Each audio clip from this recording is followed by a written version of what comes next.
Evening. My name is Sarah Saltzman, and I'm the Director of Events and Public Relations.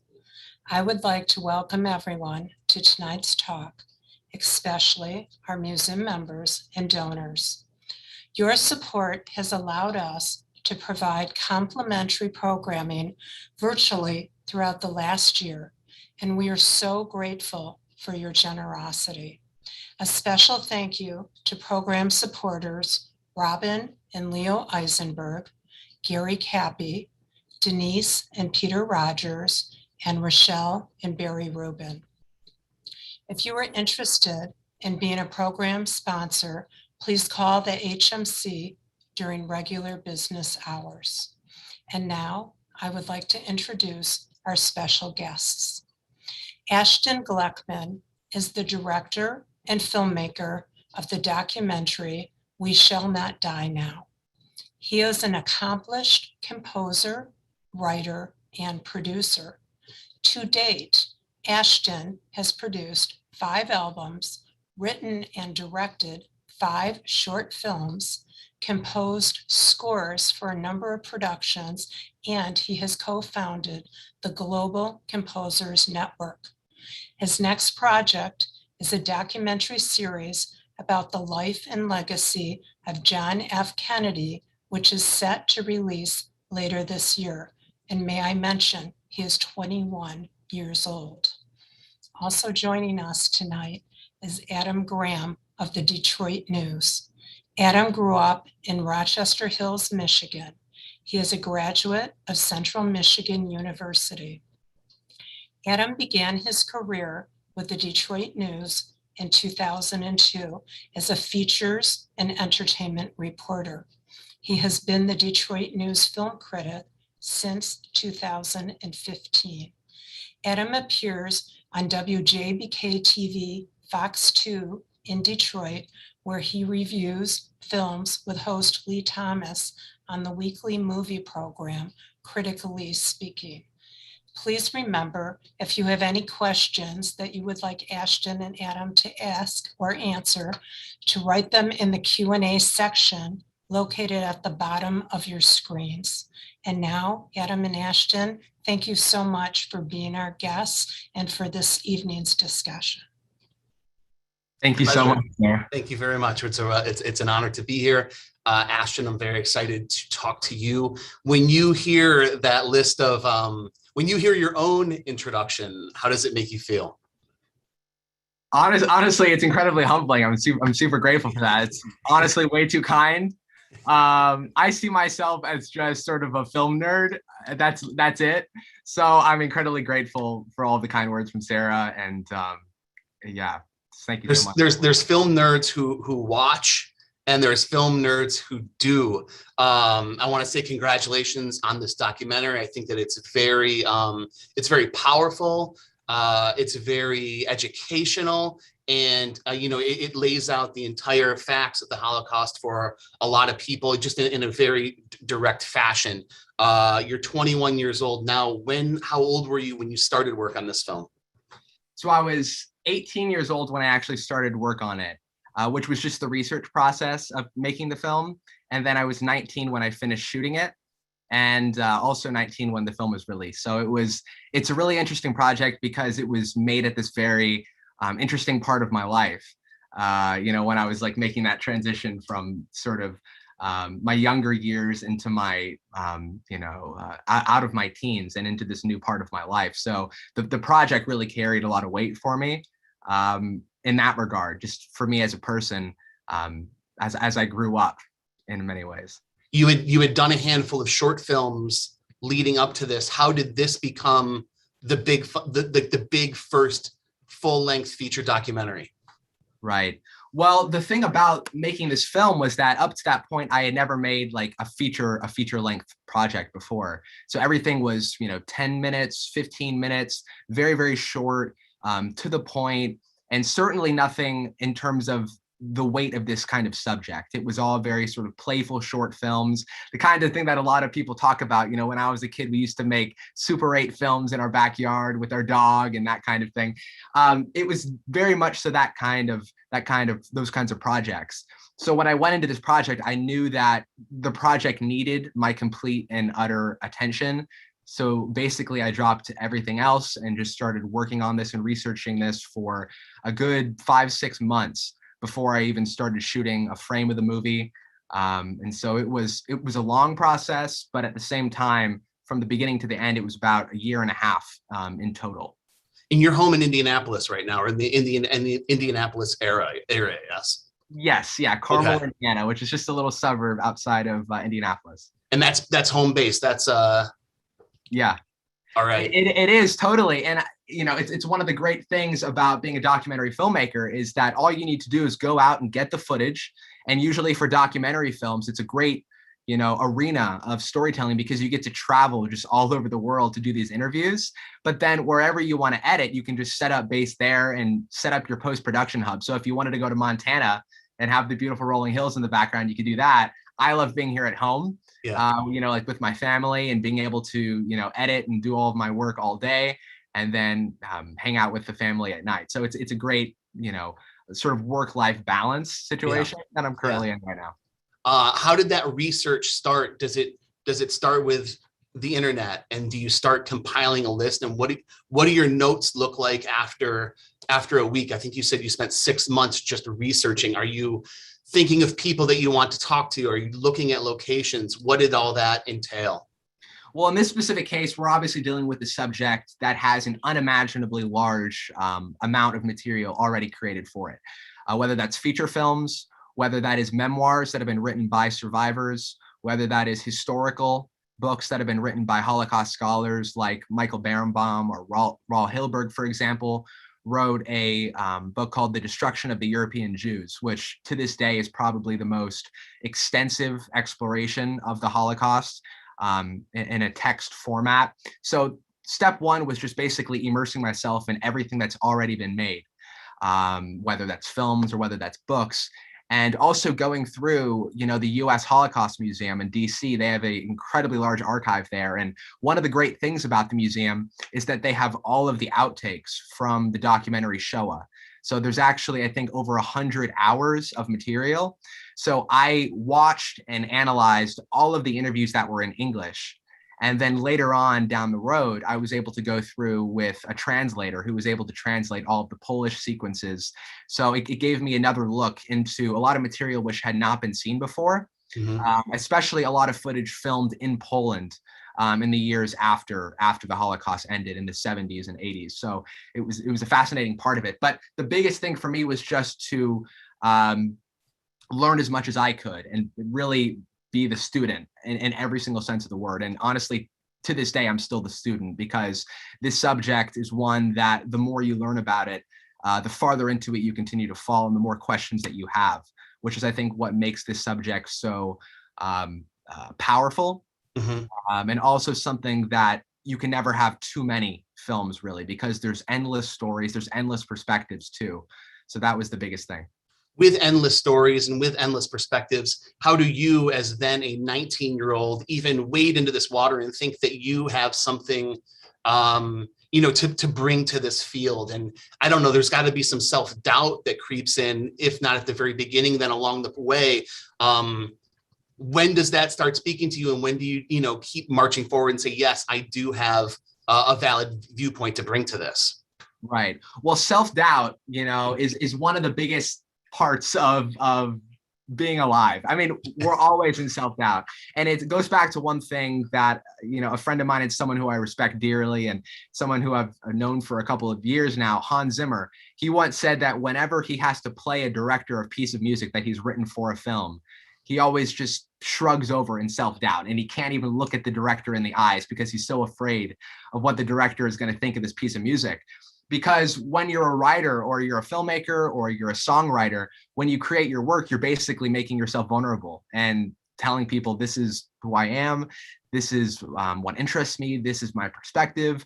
And so for me, this project was just about, you know, making myself vulnerable and doing the work necessary of meeting with these survivors and looking at every single archive that I could possibly look at.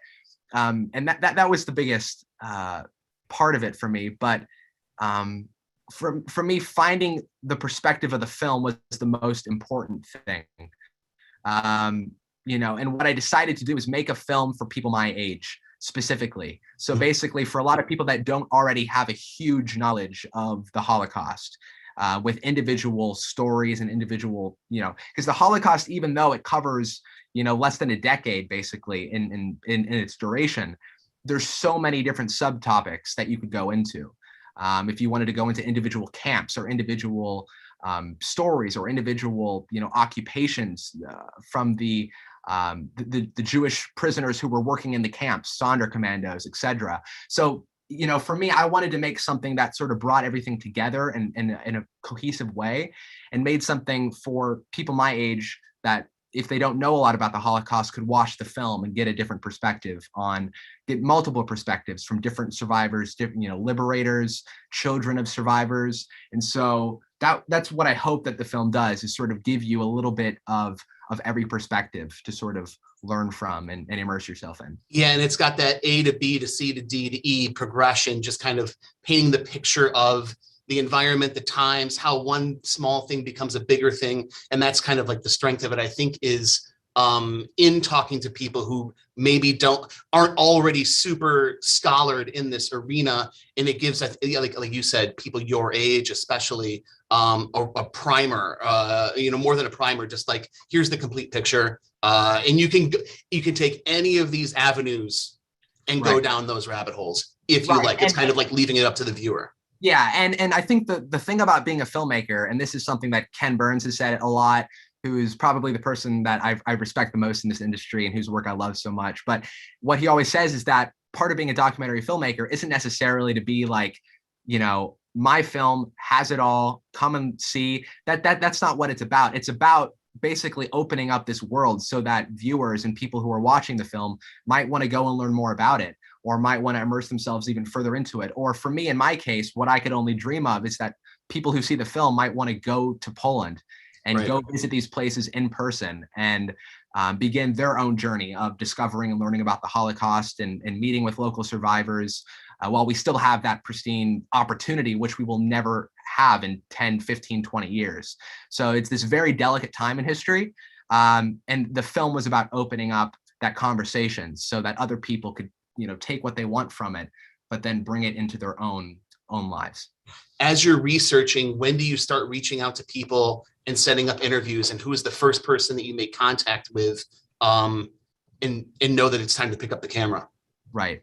So before I started shooting a frame of the movie, I knew for certain I wanted to spend some time with survivors, just talking to them and learning about their stories. So I was able to go to Pennsylvania for this event at Indiana University, Pennsylvania.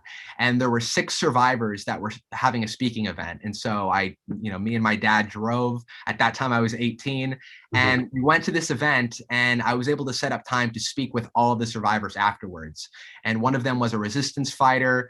One of them was a survivor of Bergen-Belsen. And it was a fascinating experience to be able to learn from them. I had never spoken to a survivor before. Yeah. So just getting the chance to listen to them, and I would just take notes and sit with them and ask them every question I could imagine. And if I had questions afterwards, I would send them a message and call them. So it was just the experience of gaining familiarity and trying to immerse myself in that world. And then afterwards, once I was able to get the funding for the film, that's when I started filming. And that's sort of a whole other story, because it was a complicated process just from the funding perspective. It always is with a film, but in this case, definitely. We'll get back to the funding in a second. What did you learn from those initial conversations? The first time talking to survivors? Right. Well, the one thing that I wanted to learn a lot more was their family. So for me, this film was targeting the experience of these individuals, but also the experience of what them and their family experience. So there's one survivor in the film by the name of Frank Grunwald, who's become this dear friend of mine, and we talk all of the time to this day. And he's a remarkable person who lost a good portion of his family in the Holocaust, and specifically his younger brother and his mother at Auschwitz. And there's this story about Frank where his brother had a deformed leg. And so when he was in the selection line, he was selected by Mengele to go to the gas chambers, and his mother sort of heroically decided she was going to go die with her son. So Frank grew up with this trauma of losing his family at Auschwitz. And so all that I was asking the survivors was, tell me about your mother. Tell me about your brother and your sister. Tell me about what it was like to be in the ghetto. So it was very specific questions. It wasn't historical questions. Like, tell me about the layout of the camps. Tell me about all of that stuff you can find in the archives. Right. And, the Nazis themselves kept very detailed archives that you can go and discover, right now. But that's what it was about, finding the personal elements that you couldn't get from some kind of archive. Yeah, and that's important too, to know who you're talking to and what you can gain from them and how you can make them feel comfortable even to open up to you. Getting them to open up to you is very important. Asking specifics about the blueprints that's not the right forum for that. So then you have to hat off, walk around asking for people to put money inside it. Yes. How much money did you need to begin filming? What did you have? I mean, one of the key rules of film is don't put your own money into it, kind of thing. Yeah. So what did you need, and how did you begin to get it? Well, I put my own money into it first. Oh, you did. and then I just started. I started asking people. I had a plan for what I wanted to do, what I wanted to shoot, the people I wanted to interview. I knew how long I needed to be in Washington, D.C. to spend at the archives. I spent a good 2 to 3 weeks just in D.C., basically looking through, paperwork and photographs that had not been digitized in the archives. So looking at a lot of material that hasn't really been publicly available. And then after that, it was just going to local people in the Indianapolis area that I knew from a friend to a friend, and asking for little donations. And every single time I would do an interview, sometimes I would come back to Indianapolis and sort of be out of money again. And I would have to raise another amount of money to go and film another interview. So, making documentaries, making films, it's a very expensive kind of thing to do. But in my perspective, it's like, if you have a story to tell, you'll figure out a way. And there are people out there who also would have an interest in telling that story. And all the people who donated money were people that sort of believed in what the film was aiming to do, which was, not only to make a Holocaust documentary, but to make one also for the younger generation who could, be able to learn from it. At this point, does every contribution helps, correct? Like, right. From 50 to 1,000, I imagine. Did you have, contributions that covered that range? Right, and that's all the donations were on that specific project. So on We Shall Not Die Now, they were all sort of relatively small sums of money, and it was just sort of going around, sort of like in a door-to-door format, and all of my, people that I knew in this area, and everything was local. Everything about this film was made locally. The very, very few people that I worked with on the film are all based in Indianapolis. One was based in London. And so it was a film, not with some big network or big sort of program. It was just, people who were super, super passionate about wanting to tell the story and who figured out a way to do it with limited resources, limited finances. But all that stuff will happen if you have a story to tell. When do you start traveling, and where do you book travel to? Because this took you to a lot of places. Right. So it's really the interviewees that are going to determine where you're going to film. So I spent a lot of time in New York, speaking to Jack Patel, for example. Frank Grunwald was located in Indianapolis, so I basically was just here for that whole trip. I also went to Las Vegas, where I spoke to, Ben Lesser from the Zakor Foundation. And, I went to Florida quite a bit, to both, I think, Tampa and Miami. So that's generally the thing with documentaries, is that people are located all over the world. And if you want to interview them, you're going to be going to them. Yeah. So, get your plane ticket, figure out how you're going to pack all your clothes in one little bag. And I got pretty good at that, by the way. Yeah. And so that's, It's a very, they call this sort of guerrilla style filmmaking, which is where you're very limited on resources and space and time, because time is money in documentaries. So that's how I approached it. And this took you overseas as well, to the actual sites of some of the things, the camps that you talk about. Right. And one of the biggest questions that, like my parents had, for example, was, who are you going to go with? Who are you going to Poland with? And at the time I was, 18, and they were like, you need to go with someone. And I said, I think I ought to go alone. I think this is a very personal subject to me, and it's been in my life since I was 7, and I want to go by myself. I want to figure out how to get around Poland by myself. I want to walk into the camps by myself, just me and my camera. And they were incredibly supportive in that, and basically just let me go. So I booked a plane ticket. I spent 18 hours en route to Poland and finally arrived in Krakow. And from Krakow, I went to Auschwitz. And then from Auschwitz, I went to Belzec and Treblinka and Warsaw and, Lublin and Helmno and all over, Poland, specifically the layout of Poland during the war, which was sort of smaller than Poland is today. Mm-hmm. And I tried to visit every single substantial town or city or camp that had a role, in the Holocaust. How long was that trip, and how was that trip? How was it to experience that, even just first setting foot there, and both working and kind of, taking it all in on a personal level? Yeah, it was only a couple of weeks, honestly, because of the limited resources. So the idea was, how much could I fit in 2 weeks? And also, who am I going to stay with? Like, I can't afford hotels every single night. So I found Polish families who were very warm and welcoming. One family I met in Warsaw, who basically let me stay with them, and I would help them pick strawberries, and they were just the most amazing, beautiful people I've ever met in my life. And so yeah, it was just finding people who could help out. And also, when I went to these towns and these places, the camps are located very far away from where the cities are and where the towns are. So I needed to be able to hire drivers and taxis and buses. So just from a logistical standpoint, and I got lost in a train station at one point and needed to ask how to find my way around. And I got dropped off in the middle of a field near Lublin. So yeah, it's great stuff for an 18-year-old to experience, because it sort of wakes you up. And it's like, this is what documentaries are all about. It's all part of it. And what was it like being a crew of one? I mean, even if you had somebody else with you, you'd have, moral support, actual support, a boom mic operator.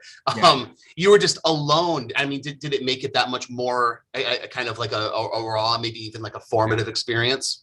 It did, but at the same time, when you go to these locations, you have to have two hats. You have to have the hat of the person who is going and experiencing these locations, but also being able to put on your technical hat and pull out the camera and make sure you're getting the right shots, and make sure that you have the tripod set up correctly, and that it's fluid when it's moving from all of those shots in the film that are B-roll or footage of all of the camps were captured by me. So I needed to make sure that everything was leveled and that it was smooth, and if I was doing a pan or a tilt.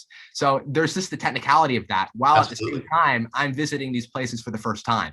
Right. So I'm spending an hour or two before I even shoot anything at these camps, just to be able to look around and look at all of the plaques that are around. And luckily the people at the Auschwitz Memorial, and those who are watching this who have been there, know that they have a huge team of people there, and everything is very carefully labeled. And, so it's very simple to sort of find your way around, because of how much work they've put into making it a place where you could visit and you could learn about. The talking heads in the movie, the people that are in the movie, did you begin with a wish list? And did you end up getting most of the people that were on that wish list? Yeah. Well, I mean, for a film like this, I easily could have interviewed 100 people. And, like for the project that I just did for JFK, I did interview 100 people, because this is going to be an extended series. So you're able to go much more into detail. But this was a film. It was a very condensed piece of work. And so I needed to pick the main figures in the film. And so, for example, there's Frank Grunwald, there's Jack Patel, there's Ben Lesser. And then, of course, there's Cantor Moshe Taube, who was one of the Schindler survivors. And he spent his life in Pittsburgh. He was a cantor, and he passed away last year. But, you know, he's one of the main figures in the film and has a lot of important lines in the film. And so if you watch the film again, you'll notice it's a very selective group of people that I was able to isolate and find and get their approvals to do the interviews and everything like that. But once I was actually meeting with them and once I was there with them, I can't even begin to describe the relationships that I grew with these people. I remember Jack Patel, for example, who was 97 when I met with him. He survived 5 camps. And he was liberated in Ebensee. And when I went to his house, we went out to Chinese food. And when he got into his car, he just sort of climbed into the car like he's a 20-year-old, into the back of the car. And he's wearing these colorful clothes. And, you know, I'm just like, you're amazing. And all of these people, they're just amazing human beings who have experienced so much, but have just crafted these incredible lives and have told their stories and travel around to these schools and speak about it and write about it and are interviewed for films like this. And so I was just humbled, honestly. I was just grateful, let alone to meet them and then to be able to film the interviews. But like, for example, Jack Patel, he likes to craft Native American art because he feels very strongly that the experience of Native Americans are very similar to what happened. And so he gave me all of these custom pieces of artwork and shipped them to me and was shipping me little clippings from during the war of newspapers, including VE Day. So it was amazing. You talk about Sam Goatsman being very influential, especially in the beginning of the movie. I think you said he was one of the first people that you talked to and he helped shape the film later. How did you connect with him and how important was he in those early stages? Right. Yeah. So Sam was one of those people that I spoke to in Pennsylvania before I shot a frame of the movie. He was one of those people that I was sort of advising, and I went to his apartment. He was he passed away a couple of years ago, a beautiful man. And he was someone who sincerely had trauma. He was someone, I mean, all of these survivors have trauma, but he continues to dream about it every single night. And when I met with him, I remember him telling me just frankly that this is something that, especially in the final years of his life, that he really spent a lot of time grappling with. And it was something that was very difficult for him. So, he went to Auschwitz. He lost much of his family there. And so he was one of those people who, again, opened up to me and told me his story. And I sat down with him in his apartment with him and his son. And so it was a remarkable experience. And those kinds of experiences basically make the film because they inform, how the film is going to be made, and so that it was very important. I think from a scholarly aspect, Michael Barrenbaum plays a sizable role in the movie. How did you connect with him and how important did you see him in helping frame the story? Well, Dr. Michael Barrenbaum he doesn't like me to call him doctor, but he is Dr. Michael Barrenbaum.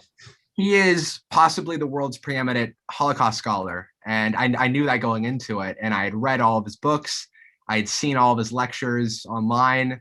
And he was someone who I respected dearly, in addition to, for example, Raoul Hilberg, who also is in the film using some of the outtakes from Shoah. But Raoul Hilberg, back in his day, before he passed away, I think in 2007, was the world's preeminent Holocaust historian and wrote the book Destruction of the European Jews. And so I knew about him. I knew that Barenbaum had spent a lot of time with Raoul Hilberg and learned a lot from him. And so I contacted Michael Barenbaum through email and said, would you be available to meet with me for an interview?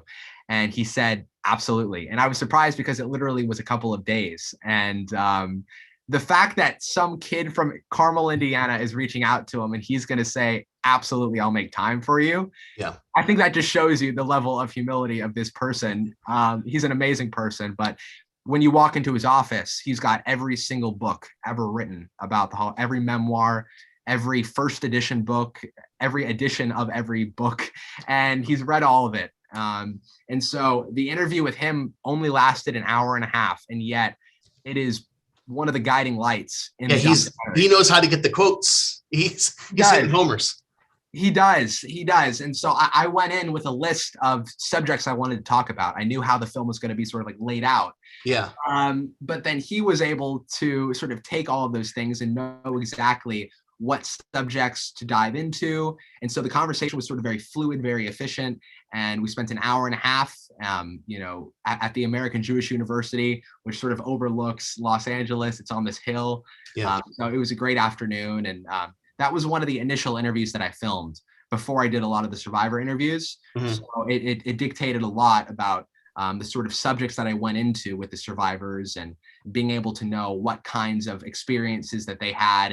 And it sort of formed a good starting point for a lot of those interviews. Yeah, you can tell he's a bit of a framing device. Right. As is Raoul Hilberg. Can you talk about the decision to use those clips and how you got even like the rights to those clips and how was it important for you to have him help fill in those gaps? If you guys have seen the film and if you've seen the original documentary Shoah, you know that Raoul Hilberg has this fascinating way of speaking, and he speaks with such like authenticity, but also everything that he says almost sounds like he's written it before. It's immaculate and it's beautiful, and a lot of the things that he talks about are fascinating because it talks about the parallels of how anti-Semitism has basically grown over the last many hundreds of years, dating back to the days of Constantine and ancient Rome. And he talks so well about the evolution leading up to the Holocaust and how, the ancient kings said, you are a Jew, therefore you must convert, or you are a Jew, therefore you must leave, expulsion, or you are a Jew, and then the Nazis eventually said, you are a Jew, therefore we will kill you. That's a quote from the film. And it's a very prevalent quote because it talks about how the Holocaust wasn't something that just happened. It was something that was very calculated and that centuries of history had led to. And it was sort of an evolution that you could look at and it makes logical sense. Ben Ferenz in the film. How do you get a hold of him?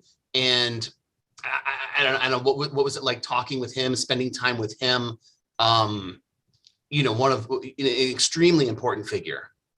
Right. And it's interesting because the interview that I did with Ben Ferenz, I captured so much material. I put together a short film. Yeah. And I posted it on YouTube.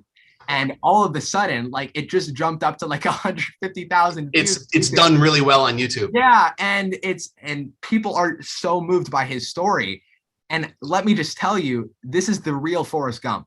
He was in Normandy. He was at the Battle of the Bulge. He was going into these camps and going into where the SS kept all of their files and their archives, and was going through and making lists and looking at, the Einsatzgruppen. He led the Einsatzgruppen trial in his 30s as this young, short kid, basically, who went to Harvard. And he was now heading the largest murder trial in human history for a group of people that led to more than 1 million deaths. So, and at the age of 101, he is still alive and is still working every day. And it is just mind blowing. And when I walked into his house in Florida, Delray Beach, he's a very small man. And he was just, this is where we're going to set up the camera. This is where you can sit. This is where I will sit. Welcome. Can I get you something to drink? He's like 30. He's still young, and he's got that one of those young souls, which I love. Yeah. And he was someone who just told me his whole entire story. He very easily could have gone in and said, okay, here's what happened at Nuremberg. But he went through and told me about the experience of being at the camps upon liberation, what it was like to be there, the senses of what he experienced, which, got him very emotional, as you see in the film. But he also talked about the experience of being a soldier and seeing these dead bodies on the battlefield. So it brought in a different perspective in that regard, but also the experience of what it was like to, go back home after the war and see his, wife, and then go back to Berlin and set up base and begin the Nuremberg trial. So he basically picked up, he left his life in America after he had just gotten back and said, it's time to go back and get this done because it's necessary. So an incredibly heroic person. You know, not all heroes wear capes. This is a hero, and he's an amazing person. And is it when you're in the editing process that you realize, hey, I've got 15 good minutes here that I could put up a short film just on him?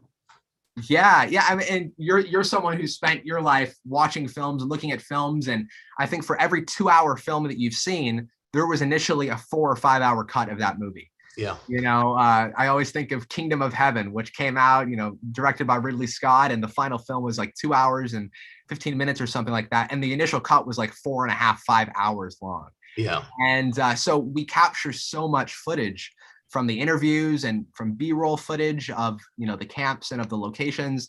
And it's extremely hard trying to break it down and cut it down. But that's part of making a film. You know, even for Kennedy, even though we have a much longer runtime, you still have to cut a lot of stuff out, and you have to cut a lot of really good, impactful material out as well, just because, again, it's part of the process. But the most important thing is that whatever you cut out, you do not remove any of what makes the film the film. You don't remove any of the material that has, you know, the heart of the film in it. And so that's basically how I determine what's going to stay in the film, what's not going to be in the film. Is, do we at least have the essence of that in the film already? And that's how I approached it. And so you realized that, hey, I got this good 15 here. I'm going to put this up on YouTube. And then it kind of was it you put it up and then it goes, or did it get discovered by somebody a week later? What was the process of that getting a kind of life of its own, which is available on Ashton's YouTube page? You can find it. It's very easy. If you sort by most watched, you'll find the Ben Ferenz doc near the top. Yes. Yeah. It's called I Am the Last Surviving Prosecutor of the Nuremberg Trials. And it's just 15 minutes long. And it goes a little bit further into, and there's a whole documentary, by the way, that's been made about Ben Ferenz. Oh, I think we have a YouTube link in the comments. So shout out to Linda for that. Perfect. Yeah. So there is, there's an extreme amount of material that's been made about Ben Ferenz, but I wanted to make something for YouTube, a very sort of short video. And I posted it 10 months ago. And all of a sudden, in the past 2 months, it just, I don't know what happened. It must have been shared somewhere, because it went from like 2,000 or 3,000 views to like 100. It's now over 150,000 views. And so I'm so glad that people are seeing this story and people are moved by it. And you look at the comments and people are talking about Ben and about, oh my gosh, this is an amazing story. And so it's incredibly amazing that people are seeing it. So yeah, but I decided very early on, after I had made the film, that, hey, I have all of this footage lying around. And I also have all of the existing extended footage from the other interviews that one day I might utilize for something else that is not deleted. It's still on hard drives that I have access to. And every single film project I work on, I try to keep all of the footage very organized so that if I ever choose to come back to it, I can do that. There's a really fortunate timing in the making of this movie. We're dealing at a time when survivors are very old. Another couple of years, and this film is going to look very different. Also, you chose to do this when the world was open. Had you sat and said, 2020 is the year that I'm going to make this movie, you would have been dealt a crushing blow. How fortunate do you feel that you made this movie when you made this movie, especially given the frailty of so many of the subjects of the film? And now you're kind of like, I don't know, hoping that you don't get the phone call that this person in the film, has died, etc. How fortunate do you feel that you made it then, and how important was it to make it then because of the timing, the age of a lot of these people? That was the most important part of it, because I knew that I wasn't going to be able to make this film in 15 years or 20 years. I would be able to make the film using existing archival interviews. And I do use archival interviews in the film, for interviews that were already existing that are located at the U.S. Holocaust Museum, which were all filmed on, 16 millimeter film. And I had access to all the original prints of that. And I was able to incorporate some clips from those. But being able to speak to people in person and sit across from them and look them in the eye is something you can't match. And so the simple fact that I had the experience of doing that, and if I had waited till I was 40 years old, I would not be able to do that. Like when I think about that, it just, it's something else. You're reacting to these subjects. How do you see them reacting to you as someone who is so young, who's making this movie, who has an interest here and wants to do what you're doing with the film, which is make it for young people? Yeah. One of the people I interviewed was this man named Ben Cooper. And Ben Cooper was 97 years old when I interviewed him. And he was one of the liberators of Dachau. And when I interviewed him, he lived in this very small house in Hartford, Connecticut, alone. His wife had passed away, and he decided he's going to live alone. And so he sort of commands his house, and he's got a train set that he likes to build in his free time. And I remember I spent the day with him, and he was telling me about his experiences in the war and all of this. And when I was driving away, he was just standing in his door and waving at me. And I was growing these amazing relationships with all of these survivors, and they are still very much a part of my life.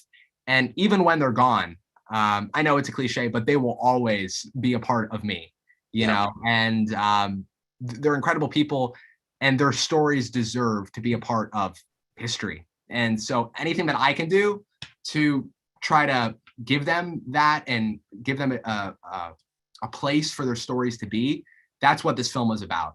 And I'm not saying my film is the only film to do that. There are so many films out there that capture stories like this. That's what documentaries are about in the end. And that's why I think it's such a great medium, because you're able to capture these stories and sort of preserve them for future generations. You wrote this film, you directed this film, you shot this film, you edited this film, you also composed the music for this film, and music is kind of where your heart lies in all of this. Talk about the score, talk about how film scores, etc., got you interested in film, and that was kind of your avenue into all of this. How did that begin? Well, E.T., Jurassic Park. I mean, you guys can think of all of the legendary John Williams scores. Yeah. And you, of course, think of Schindler's List and the beauty and the elegance and the haunting tragedy of that score. And I remember the story of when John Williams was meeting with Steven Spielberg to come up with the idea. And John Williams had seen the first cut of the film, and afterwards just spent an hour walking outside the building and said, you know, to Steven Spielberg, I don't think that I can do this. I don't think I can do this. But he wrote something that was so authentic and so sincere. And so for me, music plays such a big role in a film, because music is one thing and visuals are one thing. But when you combine them together, I mean, just watch the ending of Casablanca when, you know, Humphrey Bogart, and it's just such an incredible, or Gone with the Wind, or any of these great films that have classic orchestral scores. It's hugely important. But for this film, the biggest musical goal of mine was just to stay out of the way, keep it extremely minimal. So you'll notice that the music never gets really big. There's never brass, there's never bassoons or anything very orchestral and big. Everything is small, condensed, isolated. The main theme of the film is something that plays in the beginning and also in the ending credits. And that's a simple piece written for piano and solo cello. And that was the biggest goal. Keep the music simple, let the survivors speak for themselves. The music doesn't need to really be a huge part of that. And that's, yeah. 10 years from now, are you making films? Are you scoring films, or are you doing both? Oh man, I just hope I'm able to keep telling stories in whatever way. And documentaries have been the way that I've really connected with storytelling, because I get to combine all of these things together. I get to do the historical research and read all of the books and do all of the nerdy stuff that, you know, not everyone likes doing, but I love doing. Yeah. But also you get to edit and spend so much time going through hundreds of hours of clips and material and gathering things together and creating something that after thousands of hours of work, somebody gets to sit down and watch. It's just such an incredible experience. And it's something I would love to keep doing in my life. And I'm glad that I am doing it right now with this project. that I'm working on. So yeah, whether it's writing music or making documentaries, any of the above, if it's telling stories and being a part of something like that, count me in. We have some viewer questions. You did talk about wanting to show the film to make it for people your age. Have you or will you be speaking to students and other groups of young people about this subject? Well, that's been one of the experiences that has been most memorable about We Shall Not Die Now, was going with Frank Grunwald, the Auschwitz survivor, and going to Carmel High School, which is this school in my town with 5,000 students. And we went and showed the film to like all of the kids. And I was able to introduce the kids to Frank.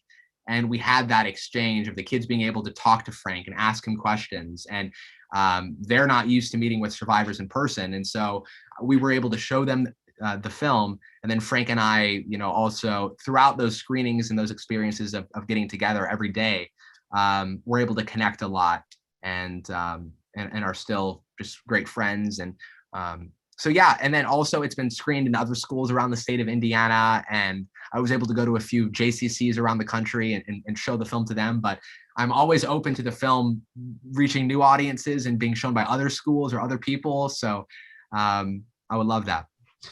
Here's another question. You said your interest in the subject has been significant since you were 7 years old. What started that interest? And also, this person's daughter is wondering if you were home educated. So the interesting thing about my education, which is I went to high school and I left high school after my second year. And decided to pursue film and music 100% of my time, every day, all day. So I left school, dropped out is the term, and I started reading every book on filmmaking. And I got out. I started working for Hans for a little bit, worked in LA for a little bit. Oh, just Hans. Oh, I just started working for Hans for a little bit. That's great. That's great. Well, whatever. Yeah, but I hope to work with him again, by the way. So I would love to do that. But anyways, so I just started doing that and doing what I loved every single day and trying to get better at what I was doing. Because when I started, I had no idea. Even when I started shooting this movie, We Shall Not Die Now, I didn't know exactly what I was doing. I had a camera, which I was renting. I didn't know how airports worked a whole lot. So I was figuring out how to get around planes and stuff like that. And that is the adventure of documentaries and making a film. And it also gets you closer when you put sort of your blood and your sweat and your, like the Winston Churchill quote, blood, sweat, and toil into the project. It makes you closer connected to it, because you've put that energy into it, and hopefully that comes across in the final film. Yeah. But we got another question here. How do you think the experience of creating this documentary has shaped you as a person? Wow. Well, first and foremost, it's connected me a lot more with my Jewish heritage and my roots. Being at Treblinka and being there by myself in the middle of the woods, the driver was with me, but it was just me out there in the middle of this field and hearing the sound of the wind and having that moment of reflection. When I was 18, was a huge impact on me, and getting the chance to spend time with survivors, and it sort of transformed me, honestly. And it sort of sounds like it's a overstatement, but it literally changed who I am. And the whole experience is something that I'm not just glad that I did. I'm grateful for it. I'm like humbled by the fact that I got to experience that. And I hope that other people who watch the film can experience that through the film and hopefully get something from it. But it was hugely impactful, and it connected me a lot with, there's so much history in my own family. And my great uncle was one of the liberators of Buchenwald. My father's family comes from a very rich Jewish background. I am like 55% Lithuanian Jew in my background and my DNA. So it's that experience of being able to connect with your past, I think, is a really important one. And I think one that everyone really can do. I mean, everyone has some sort of past or some sort of ancestry or that kind of thing, and a history who has made them and who they are. So that's what I would say is the biggest thing, how it's changed me. The other thing that's really coming through in the comments in the chat is I think that everyone's just really impressed by your ability. I think everyone was really, really happy with the film. And I think that as a young person who has gone out and done it, you know, there's two types of people. And I think it's the people who go out and do, who have a goal as early as you had it, and pursued that goal with, you know, dogged persistence. I think that that's a real admirable quality. And I think that people that comes across when they see you, somebody who chased their dreams and is now living their dreams, especially at such a young age, and has a real head start on that. So there's no question there. I think it's just people are inspired by you, which has to feel kind of good. No, it does. It does. It sort of feels like I don't deserve that, but thank you very much for that. Where JFK is the next project. Yeah. Does this have a distributor? Are you shopping it as we speak? It does not have a distributor. I'm making it totally independently, but it is something that I am so excited about, because this project will take people deeper into the story of JFK, the 1960s, every significant event in the presidency, the family. I mean, every aspect of the story this documentary sort of travels into, and you're able to follow the narrative all the way through from 1917 to 1963. And so I've spent, you know, the past year on it, and filming it was crazy because I did it during quarantine, during COVID. So I traveled to like 27 states and a lot of different universities and cities and places, but I'm really excited. That'll be actually out next year. Okay. Next fall. So but I promise it will be worth the wait when the time does come. Are you hoping for a streamer to pick this up? Yes, Netflix is the main priority, or the main goal. And if not Netflix, either Hulu or one of those other sort of streaming platforms. In another, you know, do you cold call Conan O'Brien to get him in this? Do you email him? Do you wait outside the studio at TBS? How did you get Conan? How did I get Conan? I called his agents, and How did you get the phone number for his agents? Are you know the system at this point? Yes. I know all the places. Yes, I do. I know all the places to get the number if I need to get the number. That's and good. I'm someone who is very instinctively very shy, admittedly. If you haven't picked that up already. So cold calling is not something that I am really used to or comfortable with off the bat. But part of the thing about making documentaries is you're talking to investors. You have to have the business side of it in addition to the creative side of it. So you sort of get used to, hello, is this the agent for Conan O'Brien? All right, well, let me just tell you a little bit about this project. And it was the same thing for Peter Coyote, the narrator of the documentary, which once I was able to get in touch with him, gosh, the level of kindness from this guy was ridiculous, because we didn't have the resources to pay him as much as Ken Burns does. So it was a bunch of people who, similar to this project that we've been discussing, wanted to be a part of it, felt strongly about the story, felt that we could do something interesting, and a lot of people donated their time and their energy and the resources and filming locations. So it's been a great experience doing this. But yeah, you just have to call. You just have to, and if they answer, and if they say no, they say no. And you just have to get used to rejection. I'm pretty used to rejection at this point. I should keep a list of all the people who have rejected me on my table. We got one more question here. Which character in history, Ashton, do you wish you could have a long conversation with? That's an incredible question. That's an incredible question. I think at this point it's going to be JFK, because you want to see. You want some answers that you just can't get.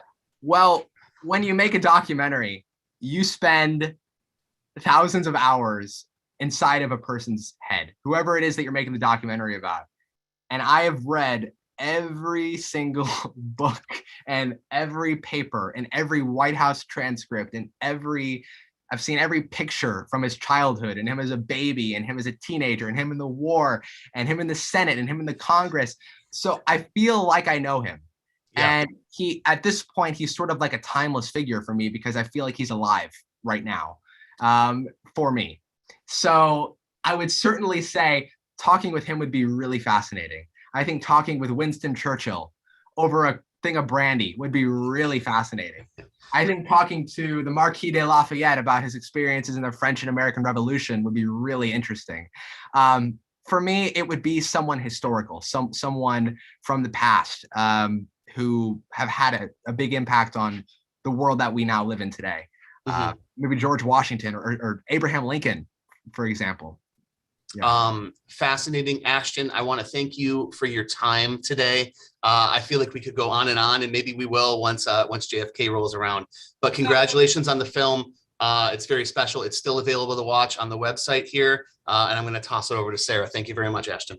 I want to thank both of you. I don't want you to go anywhere. We have 22 unanswered questions. And the thing is, I don't want to keep people past time, but we have several people who keep asking over and over again, what happened to you when you were 7? Oh, yes. So when I was 7, there's a museum that's pretty close to where I live called the Indianapolis Children's Museum. And it's actually in downtown Indianapolis, and it's one of the bigger museums in the state of Indiana. And when I was 7 years old, they installed a new exhibit called The Power of Children. And they picked 3 children that have had a big influence on modern history. So one of them was Ruby Bridges for her role in the civil rights movement, desegregating the school in the 1950s.